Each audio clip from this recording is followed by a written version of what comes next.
So I remember when we were driving in your car. Speed so fast, I felt like I was drunk. City lights stay out before us, and your arm felt nice wrapped around my shoulder. And I had a feeling that I belonged. I had a feeling I could be someone, be someone, be someone. Έχεις θεατές από κάτω σου, εντάξει, εγώ τα στα μαθαίνω. Δεν πρέπει να βαρεθούνε. Θέλεις να συστηθώ? Hi everyone! Thank you for watching. My name is Nick. My name is Anthi and welcome back to our channel. Το πιο σημαντικό είναι, επειδή ο Σύλλογος Περπατώ δημιουργεί εξωτερικές δραστηριότητες, δεν είναι αυτό το τυπικό του κέντρο αποκατάστασης που είσαι μέσα σε ένα κτίριο, κάνεις φυσικοθεραπεία, εργοθεραπεία.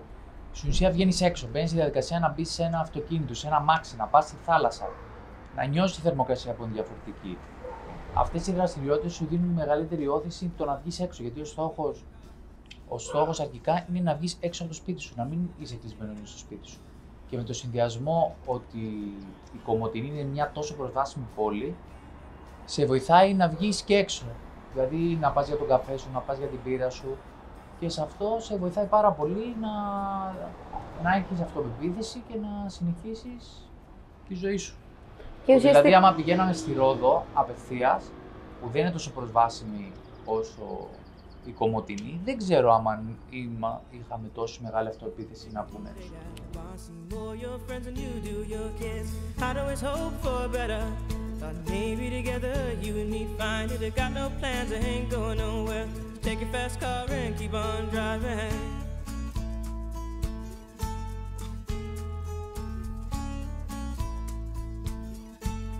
I remember when we were driving in your car.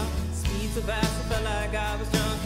City lights stay out before us, and your arm felt nice wrapped around my shoulder. And I had a feeling that I belonged. Δεν μιλάμε σε κάμερα. Ναι, ρε, δεν κάνουμε βίντεο.